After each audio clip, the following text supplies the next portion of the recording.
guys, today our topic chemical reaction and equation. This is our first chapter. Today we will study about chemical reaction. Chemical reaction होती क्या हैं? देखिए, जब कोई दो या दो से अधिक सब्सटेंस आपस में पार्टिसिपेट करते हैं तो एक नया प्रोडक्ट जनरेट करते हैं, उसको हम केमिकल रिएक्शंस कहते हैं। जो सब्सटेंस केमिकल रिएक्शंस में पार्टिसिपेट करते हैं उनको हम रिएक्टेंट कहते हैं, और जो सब्सटेंस केमिकल रिएक्शन में प्रोड्यूस होते हैं उनको हम प्रोडक्ट कहते हैं। जो सब्सटेंस केमिकल रिएक्शन में पार्टिसिपेट कर रहे हैं हम उनको प्लस साइन के द्वारा रिप्रेजेंटेशन करते हैं। Plus sign mean that they are combining, they are joining, the arrow sign representing the our reactant converting into the product. There are few lines you have to see. A chemical reaction is a process where reactant get converted into product. Reactant convert हो रहा है product में under the catalysis. देखिए, ये एक additional requirement है chemical reaction के अंदर, हम केमिकल कैटालाइज यूज करें या नहीं करें। ब्रीफली मैं एक्सप्लेन कर देता हूँ कैटालाइज होते क्या है। कैटालाइज आर द सब्सटेंस जो केमिकल रिएक्शंस की स्पीड को इंक्रीज करते हैं और डिक्रीज करते हैं। इनके बारे में हम आपको नेक्स्ट स्टडी कराएंगे। नेक्स्ट पॉइंट है a word equation so change of reactant to product through an arrow place between them. देखिए, केमिकल रिएक्शंस को रिप्रेजेंट करने के देयर आर टू मेथड, एक है वर्ड इक्वेशन, एक है सिंबल फॉर्म। देखिए, हम लोग वर्ड इक्वेशन यूज इसलिए नहीं करते क्योंकि it is very tough to write, लेकिन हम सिंबल्स का यूज करते हैं। जैसा कि हाइड्रोजन को हम लेंगे तो पूरा हाइड्रोजन हमें लिखना पड़ेगा, लेकिन आजकल जो हमारे मॉडर्न मेथड है उसमें हम केमिस्ट्री में हाइड्रोजन के लिए एस सिंबल का यूज करते हैं, क्लोरीन के लिए Cl का यूज करते हैं। इसी तरीके से हम केमिकल रिएक्शन में इन सिंबल्स का यूज करते हैं केमिकल इक्वेशन को रिप्रेजेंट करने के लिए। That The reactant are written on the left hand side. Reactant कहाँ होते हैं केमिकल रिएक्शन में? लेफ्ट हैंड साइड में होते हैं, और जो हमारे रिएक्टेंट होते हैं वो हमारे राइट हैंड साइड में होते हैं। प्लस साइन ये शो करता है कि रिएक्टेंट आर कंबाइंडिंग। नेक्स्ट पॉइंट है the arrow head point toward the product and show the direction of reaction. जो हमारा जो एरो होता है वो हमारा रिप्रेजेंट करता है डायरेक्शन ऑफ रिएक्शन, क्योंकि हमारी डायरेक्शन ऑफ रिएक्शन क्या होती है? रिएक्टेंट से प्रोडक्ट की ओर होती है। Now we have to come on the next slide. देखिएगा, इस इक्वेशन में आप देखिएगा हाइड्रोजन ऑक्सीजन से रिएक्ट करके वाटर प्रोड्यूस कर रहा है। That these are the reactant and this is called the product. This is arrow. Arrow एक यूनिडायरेक्शनल है, यानी कि ये रिएक्टेंट से प्रोडक्ट की ओर जा रहा है, और ये प्लस साइन रिप्रेजेंट कर रहा है कि reactant are combining to each other and they are producing the product. Now come on the point, there are some, देखिए, balance and unbalance. Law of conservation of mass. Law of conservation of mass के according मास ना तो create कर सकते हैं ना ही हम destroy कर सकते हैं। तो इट मीन इस कंजर्व बैलेंस होना चाहिए। तो केमिकल रिएक्शन में mass of reactant and mass of product बराबर होना चाहिए। इसको हम बैलेंस केमिकल इक्वेशंस कहते हैं। जिस केमिकल रिएक्शन में जितने एलिमेंट यहाँ पार्टिसिपेट कर रहे हैं उतने ही एलिमेंट यहाँ होना चाहिए, उसको हम बैलेंस कहते हैं। अगर जो केमिकल रिएक्शन अनबैलेंस होती है उसको हम स्केलेटन केमिकल इक्वेशंस कहते हैं। नाउ देखिए, केमिकल रिएक्शंस को रिप्रेजेंट जब हम करते हैं तो कुछ हम एडिशनल इंफॉर्मेशन भी उसके साथ रिप्रेजेंट करते हैं। Additional information mean physical state. Physical state, G for gases, L for liquid, A for aqueous, S for solid. Aqueous माने होता है the water soluble substance is called the aqueous. Now we have to move on the next slide. This is our modern periodic table. You know very well, in modern periodic table there are 118 elements. These are the groups and these are the periods. देखिए, modern periodic table की study हम next chapter है periodic classification के अंदर करेंगे। Now we have to move about the chemical reaction on, we will study more about next slide. देखिए, there are the 5 chemical reaction. There are the 5 chemical reaction. Number 1, combination reaction. Number 2, decomposition reaction. Number 3, displacement reaction. Number 4, double displacement reaction. Number 5, redox reaction. Each example is given here. देखिए first example combination reaction, carbon oxygen से react कर रहा है, carbon dioxide produce कर रहा है, this is the example of combination reaction. Decomposition reaction, hydrogen peroxide decompose हो रहा है ऑक्सीजन एंड वाटर में. डिस्प्लेसमेंट रिएक्शन में देखिएगा जिंक कॉपर क्लोराइड के साथ रिएक्ट कर रहा है, जिंक क्लोराइड बना रहा है, कॉपर प्रोड्यूस कर रहा है. डबल डिस्प्लेसमेंट रिएक्शन में पोटेशियम आयोडाइड लेड नाइट्रेट का रिएक्ट करके लेड आयोडाइड बना रहा है और पोटेशियम नाइट्रेट बना रहा है. मैथेन ऑक्सीजन के साथ रिएक्ट करके water and carbon dioxide produce कर रही है. These are the example of these reaction. There are 5 total 5 chemical reaction in our NCERT syllabus. Now one by one we will study combination reaction क्या होती है. To और more substance जब एक दूसरे से मिल जाते हैं एक नया प्रोडक्ट जनरेट करते हैं उसको हम केमिकल रिएक्शंस कहते हैं. देखिए इसमें ए और बी, ए एंड बी दो सब्सटेंस हैं, दो रिएक्टेंट हैं और ये एक प्रोड्यूस ए बी एक नया सब्सटेंस प्रोड्यूस कर रहे हैं. Now example of next slides. Example देखिएगा सल्फर ऑक्सीजन के साथ रिएक्ट करके सल्फर डाइऑक्साइड प्रोड्यूस कर रहा है. सल्फर ऑक्सीजन के साथ रिएक्ट करके सल्फर डाइऑक्साइड प्रोड्यूस कर रहा है along with the physical state. This is a S4 sulphur की सॉलिड स्टेट है, ऑक्सीजन की गैसियस स्टेट है और सल्फर डाइऑक्साइड जो हमारा प्रोडक्ट है वो हमारा गैसियस स्टेट है. नेक्स्ट एग्जांपल हमारा देखिएगा sodium chloride. Sodium and chloride आपस में रिएक्ट करके सोडियम क्लोराइड बना रहे हैं. This is a both example of combination reaction. Now next move. देखिए केमिकल रिएक्शंस होती है और केमिकल रिएक्शन को हीट की जरूरत होती है.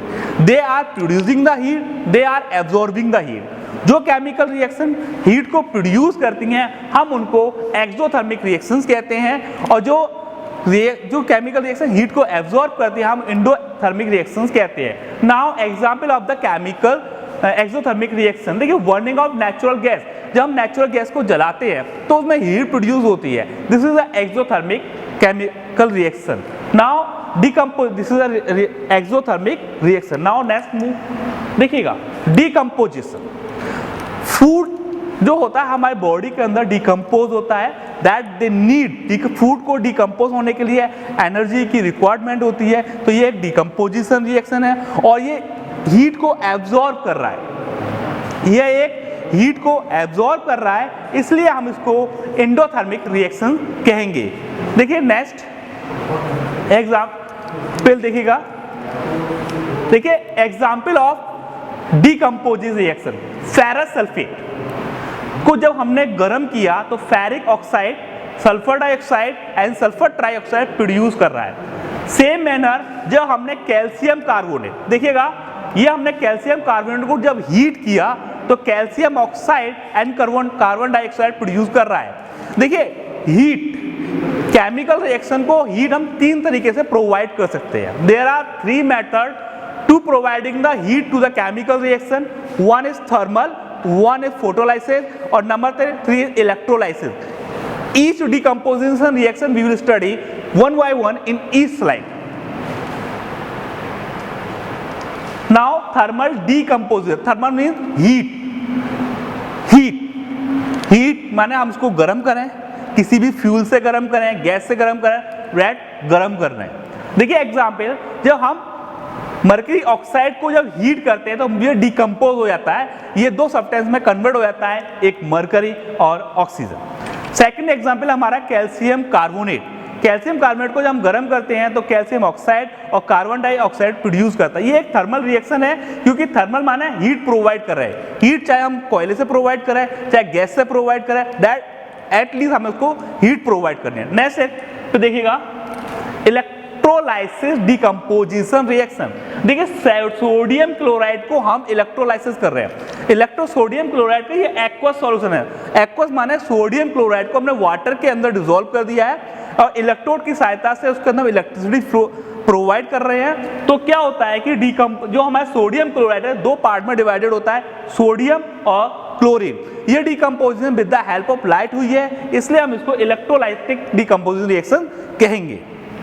नेक्स्ट है देखिए सिल्वर क्लोराइड. सिल्वर क्लोराइड को हमेशा ध्यान रखना कलरफुल बोतल के अंदर रखा जाता है, ना कि ट्रांसपेरेंट बोतल के अंदर। क्योंकि कलरफुल बोतल में से रखा जाता है, अगर ये सूरज की रोशनी से रिएक्ट करेगा, यानी सन की लाइट से ये रिएक्ट करेगा, तो ये डिकम्पोज हो जाएगा, सिल्वर और क्लोरीन प्रोड्यूस करेगा।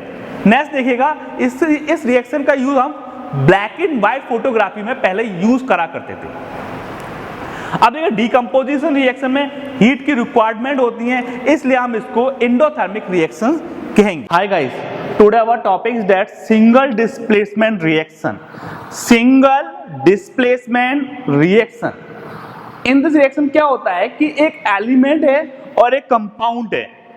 एलिमेंट इस कंपाउंड का जो मेटल पार्ट होता है उसको वो डिस्प्लेस कर देता है। देखिए ए और B and C, B C एक कंपाउंड है, और तो ए एलिमेंट बी एलिमेंट को डिस्प्लेस कर देगा और ये एक नया कंपाउंड बनाएगा A C, and B is as a product generate हो जाएगा। यानी कि ये हमारा रिएक्टेंट है और ये हमारा प्रोडक्ट है। Now see the example, zinc जब हाइड्रोक्लोरिक एसिड के साथ रिएक्ट करता है तो ये जिंक क्लोराइड प्रोड्यूस करेगा और हाइड्रोजन गैस को लिबरेट करेगा। सेम मेरा आयरन कॉपर सल्फेट के साथ रिएक्ट करेगा तो ये फेरिक सल्फेट बनाएगा और कॉपर को प्रोड्यूस करेगा। Now we have to move to the next slide. देखिए this is a example, this is activity है, ये activity 10.1, take amount 50 ml of toilet cleaning acid in a beaker. Toilet cleaning acid means hydrochloric acid. Now place a small iron nail in it. उसके अंदर हमें iron nail डालनी है, उसके बाद हमें 10 मिनट इंतजार करना है और फिर देखना है इसमें क्या जनरेट होगा। मैं आपको बताता हूं कि जब हाइड्रोक्लोरिक एसिड से आयरन रिएक्ट करेगा तो उसके अंदर सिंपल सा है कि आयरन हाइड्रोजन को डिस्प्लेस करेगा और हाइड्रोजन गैस रिप्रोड्यूस होगी। Now we have to move next slide. Next slide की ओर मूव करते हैं हम लोग। देखिएगा आयरन Fe जब हाइड्रोक्लोरिक एसिड से रिएक्ट करता है तो ये हमारा फेरिक क्लोराइड बनाता है और हमारा हाइड्रोजन गैस लिबरेट करता है। नाउ सी आयरन क्लोराइड और हाइड्रोजन गैस को लिबरेट कर रहा है। दिस इज जो टॉयलेट क्लीनिंग है वो हमारा HCl होता है। Now next move double displacement reaction. देखिए ये हमारी एक्टिविटी सीरीज है, इसको हमें लर्न करने का तरीका क्या है। फर्स्ट एलिमेंट हमारा आता है K यानी potassium, second sodium, third lithium, calcium, magnesium, aluminium, zinc, iron, lead, hydrogen, copper, silver, gold, platinum. अब इसमें हम देखेंगे जो हमारी हमारा जो एलिमेंट का रिएक्टिविटी है वो ऊपर से नीचे की ओर चलेंगे। यानी कि जो एलिमेंट सबसे ऊपर है वो मोस्ट रिएक्टिव है, जो एलिमेंट सबसे नीचे है वो हमारा लीस्ट रिएक्टिव है। यानी कि जो ऊपर एलिमेंट है कैल्शियम है वो मैग्नीशियम को डिस्प्लेस कर देगा केमिकल रिएक्शन में, लेकिन केमिकल रिएक्शन में मैग्नीशियम कैल्शियम को डिस्प्लेस नहीं कर पाएगा। ऐसे क्वेश्चन आते हैं कहीं कहीं पे, हमारी केमिकल रिएक्शन नहीं होती। रीजन इज दैट क्योंकि वो एलिमेंट उस एलिमेंट से कम रिएक्टिव है। सेम मैनर जिंक आयरन को डिस्प्लेस करेगा लेकिन आयरन जिंक को डिस्प्लेस नहीं करेगा। जिंक आयरन को डिस्प्लेस कर देगा लेकिन आयरन जिंक को डिस्प्लेस नहीं करेगा। अब इसको लर्न कैसे किया है तो देखिए मैंने शॉर्टकट लिखा हुआ है, please send lion, cats, monkey and zebra into lovely hot countryside general penguin. This is a form of the learning. इसका फर्स्ट लेटर लेते आइए और फर्स्ट लेटर हमारे एलिमेंट्स को रिप्रेजेंट कर रहा है। Now move to the next slide. देखिए double displacement reaction. Double displacement reaction में क्या होता है, जो हमारे मेटल्स होते हैं वो आपस में डिस्प्लेस हो जाते हैं। यानी कि देखिए एग्जांपल में देखिए सिल्वर नाइट्रेट जब सोडियम क्लोराइड से रिएक्ट कर रहा है तो यहां पर Ag सोडियम को डिस्प्ले कर रहा है, यानी कि Ag सोडियम की जगह पे जा रहा है और सोडियम Ag की जगह जा रहा है। तो हमारा एक प्रोडक्ट मिल रहा है सिल्वर क्लोराइड और sodium nitrate. This is a double displacement reaction. Now ये हमारा एग्जांपल है AB, ये हमारा एक जनरल फॉर्म है ए बी और सी डी, इसमें क्या होगा, बी डी की जगह जाएगा और डी बी की जगह जाएगा। This is called the double displacement reaction. Double displacement reaction दो तरीके की होती है, एक प्रिसिपिटेट रिएक्शन होती है, एक न्यूट्रलाइज रिएक्शन होती है। देखिए प्रिसिपिटेट रिएक्शन में क्या होता है, इनसॉल्युबल सॉलिड सब्सटेंस हमें प्राप्त होता है। We will get insoluble substance during the chemical reaction in the product form. Now देखिए लेड नाइट्रोइड को जब हम पोटेशियम आयोडाइड के साथ रिएक्ट कराते हैं तो लेड आयोडाइड मिलता है और पोटेशियम नाइट्रेट हमें जनरेट होता है। जो लेड आयोडाइड होता है वो येलो कलर का एक प्रिसिपिटेट जनरेट होता है, इसलिए हम इस रिएक्शन को प्रिसिपिटेट रिएक्शन कहते हैं क्योंकि लेड आयोडाइड का हमें solid insoluble substance yellow colour का मिलता है। नाउ नेक्स्ट, अब देखिए एग्जाम्पल देखिएगा हमारा सिल्वर नाइट्रेट एक्टिविटी 10.2 को देखिएगा। सिल्वर नाइट्रेट क्रिस्टल है, इसको हमने टैप वाटर के अंदर एक टेस्ट ट्यूब भी ले ली, टैप वाटर हमारा डिस्टिल वाटर उसके अंदर डालते हैं, तो क्या रिएक्शन होगी क्या नहीं होगी, रिएक्शन नहीं होगी, केवल सिल्वर नाइट्रेट वाटर के अंदर डिसॉल्व हो जाएगा, आयन जनरेट कर देगा। नेक्स्ट एग्जाम्पल देखिएगा, हाँ देखिएगा सिल्वर नाइट्रेट यहां पर क्या हो रहा है, आयंस के अंदर जनरेट हो रहा है, A G ion and nitrate ions. Fine, now move. अब देखिए न्यूट्रलाइज रिएक्शन, जो न्यूट्रलाइज रिएक्शन होती है जब एसिड बेस से रिएक्ट करता है तो सॉल्ट और वाटर जनरेट होता है। ये सोडियम हाइड्रोक्साइड जिसके अंदर OH ग्रुप पाया जाता है वो हमारा बेस होता है, जिसके अंदर हाइड्रोजन ग्रुप पाया जाता है वो हमारा एसिड होता है। और बेस और एसिड जब आपस में रिएक्ट करते हैं सॉलिड, एक हमारा सॉल्ट जनरेट करते हैं, सॉल्ट एक न्यूट्रल होता है और हमारा वाटर प्रोड्यूस होता है। Same manner HNO3 ammonia hydroxide react करेगा तो अमोनिया नाइट्रेट बनाएगा और वाटर बनाएगा, ये हमारा एक सॉल्ट जनरेट कर रहा है, ये हमारा एसिड है और ये हमारा बेस है। नेक्स्ट देखिए मैंने आपको इनिशियली बताया था केमिकल रिएक्शन दो तरीके की होती हैं, एक रिवर्सिबल रिएक्शन होती है, एक इरिवर्सिबल रिएक्शन होती है। अब देखिए रिवर्सिबल रिएक्शन और इरिवर्सिबल रिएक्शन क्या होती हैं, इसकी कुछ प्रॉपर्टीज होती हैं। जो रिवर्सिबल रिएक्शन होती है उनको हम उनके अंदर केमिकल प्रॉपर्टी चेंज नहीं होती, केवल फिजिकल प्रॉपर्टी चेंज होती है। और जो इरिवर्सिबल होती हैं उनके अंदर केमिकल प्रॉपर्टी चेंज हो जाती है और एक न्यू सब्सटेंस हमारा जनरेट होता है। एग्जांपल देखिए, it can be reverse under suitable condition. Reverse भाई आप लोहे को तोड़ दीजिएगा तो लोहा लोहे रहेगा, जब उसको ब्रेक कर रहे हैं तो लोहे रहेगा। कांच को ब्रेक कर दीजिए तो उसका शेप चेंज हो रहा है, इसकी केमिकल प्रॉपर्टी चेंज नहीं हो रही। It can not be reverse. These are the example. देखिए बोथ फॉरवर्ड एंड बैकवर्ड, जो रिवर्सिबल रिएक्शन होती है वो अपनी बैकवर्ड कंडीशन में जा सकती है, लेकिन इरिवर्सिबल रिएक्शन अपनी बैकवर्ड कंडीशन में नहीं जा सकती। अब देखिए ये इक्विवेलेंट कंडीशन होती है और ये इक्विवेलेंट कंडीशन नहीं होती। अब इसके अंदर क्या होता है, जो रिएक्टेंट प्रोडक्ट में जनरेट होता है तो क्या होता है, रिएक्टेंट प्रोडक्ट में कोई डिफरेंस नहीं होता, उसकी फिजिकल और उसकी फिर फिजिकल प्रॉपर्टी चेंज हो रही है, केमिकल प्रॉपर्टी चेंज नहीं होती। जबकि इरिवर्सिबल होती है उसके अंदर केमिकल प्रॉपर्टी चेंज हो जाती है। गाइस देखिए जो मैंने आपको टॉपिक समझाया है इसमें पूरा चैप्टर कंप्लीट हो चुका है। एक इसके अंदर एक कंसेप्ट है, एक होता है रिडक्शन और ऑक्सीडेशन, उसके लिए मैं आपको न्यू वीडियो बना के सेंड करूंगा। Thank you everyone.